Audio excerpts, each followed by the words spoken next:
రాష్ట్రంలో ప్రజా సమస్యలను పరిష్కరించడమే లక్ష్యమన్నారు సీఎం చంద్రబాబు. 45 ఏళ్లుగా ప్రజా సమస్యల పరిష్కారం కోసం టీడీపీ పనిచేస్తోందన్నారు.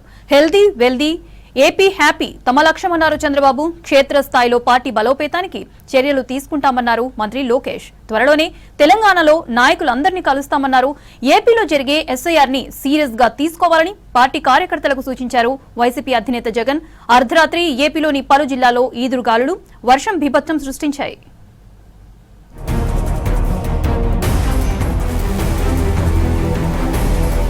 విజన్ పాలిటిక్స్ కు తెలుగుదేశం పార్టీ రూపమన్నారు ఆ పార్టీ జాతీయ అధ్యక్షుడు ఏపీ సీఎం చంద్రబాబు నాయుడు. 45 ఏళ్లుగా ప్రజా సమస్యలపై టీడీపీ పోరాటం చేస్తూనే ఉందన్నారు. దాడులు, హింస, హత్య రాజకీయాలు, అక్రమ కేసులతో వేధించిన ప్రజా పోరాటాలు ఆగలేదన్నారు. నరహంతకులు పీకలు కోస్తున్నా పార్టీ కార్యకర్తలు పసుపు జెండా వీడలేదన్నారు.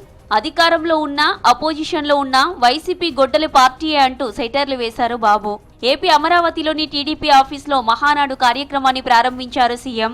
హెల్దీ వెల్దీ హ్యాపీ ఏపీ తమ లక్ష్యమని మహానాడు సాక్షిగా తెలుగు జాతి కోసం పునరంకితం కావాలని పిలుపునిచ్చారు. రాష్ట్రానికి ఆర్థిక వనరుగా ఉండే అద్భుతమైన రాజధాని అమరావతిని నిర్మిస్తున్నాం. వైసీపీకి రాజధాని పైన ఒక విధానం లేదు, విజన్ లేదు. విషయం కక్కడమే తెలుసు. ప్రతిపక్షంలో అమరావతికి మద్దతు అన్నారు, అధికారంలో 3 రాజధానులు అన్నారు. ప్రతిపక్ష హోదా పోయాక ఇప్పుడు మావిగన్ అంటున్నారు. తెలంగాణలో టీడీపీ బలోపేతంపై ఫోకస్ పెట్టిందన్నారు AP TDP working president Nara Lokesh. త్వరలోనే తెలంగాణలో నాయకులందరినీ కలుస్తానన్నారు. క్షేత్రస్థాయిలో పార్టీ బలోపేతానికి చర్యలు తీసుకుంటామన్నారు. పార్టీ నుంచి వచ్చే ఆదేశాలను తెలంగాణ క్యాడర్ పాటించాలని పిలుపునిచ్చారు. టీడీపీలో ఇకపై మహిళలకు 33% సీట్లు కేటాయిస్తామన్నారు లోకేష్. నేను వర్కింగ్ ప్రెసిడెంట్ కరెక్ట్గా అయ్యి నెల దాటింది. అటు తెలంగాణ, అండమాన్లో ఉన్న తెలుగుదేశం పార్టీని కూడా బలోపేతం చేయాల్సిన బాధ్యత నా పైన ఇప్పుడు ఉంది. తప్పనిసరిగా నాయకుల్ని, కార్యకర్తలను కలుస్తా. అక్కడున్న కార్యకర్తల నాయకులందరూ కూడా ఒకటే పిలిపిస్తున్నా. భారత తొలి సూపర్ ప్రెషర్ బెలూన్ ను విజయవాడలో ఆవిష్కరించారు కేంద్ర మంత్రి Rammohan Naidu. Red balloon aerospace ఆధ్వర్యంలో ఈ బెలూన్ ను రూపొందించారు. పాలిమర్ నానో కంపోజిట్ తో తయారు చేసిన దీనిని హైడ్రోజన్ తో నింపారు. నావిగేషన్, శాటిలైట్ సిస్టమ్ మాడ్యూల్ను అమర్చారు. టవర్లు లేని గిరిజన తీర ప్రాంతాల్లోనూ ఈ సాంకేతికత కనెక్టివిటీని విస్తరిస్తుందన్నారు కేంద్ర మంత్రి రామ్మోహన్ నాయుడు.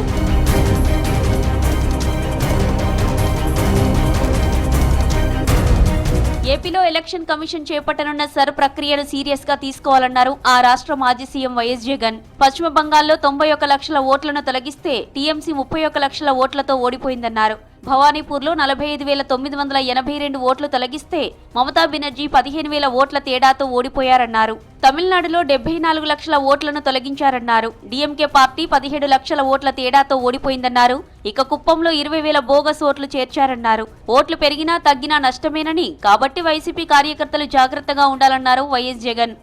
ఈ వెస్ట్ బెంగాల్, తమిళనాడు రాష్ట్రాలను ఒకసారి చూస్తే వెస్ట్ బెంగాల్లో 91 లక్షలు అంటే 11.9% ఓట్లు తీసేసినారు. తమిళనాడులో 74 లక్షల ఓట్లు తీసేయడం జరిగింది. తిరుమలలో అర్ధరాత్రి భారీ వర్షం, ఈదురుగాలులు బీభత్సం సృష్టించాయి. 2వ ఘాట్ రోడ్డులో గాలివానకు చెట్లు విరిగిపడి రోడ్లపై పడ్డాయి. దీంతో వాహనదారులు ఇబ్బంది పడుతున్నారు. 2 రోజులుగా తిరుమలలో భారీ వర్షాలు కురుస్తున్నాయి. గాలి దుమారానికి ఘాట్ రోడ్లలో కొండ చర్యలు, మట్టి పెళ్లలు, బండరాలు విరిగిపడే అవకాశం ఉంది. తిరుపతి నుండి తిరుమలకు వెళ్లే ఘాట్ రోడ్డులో వాహనదారులు అప్రమత్తంగా ఉండాలని సూచించింది టీటీడీ.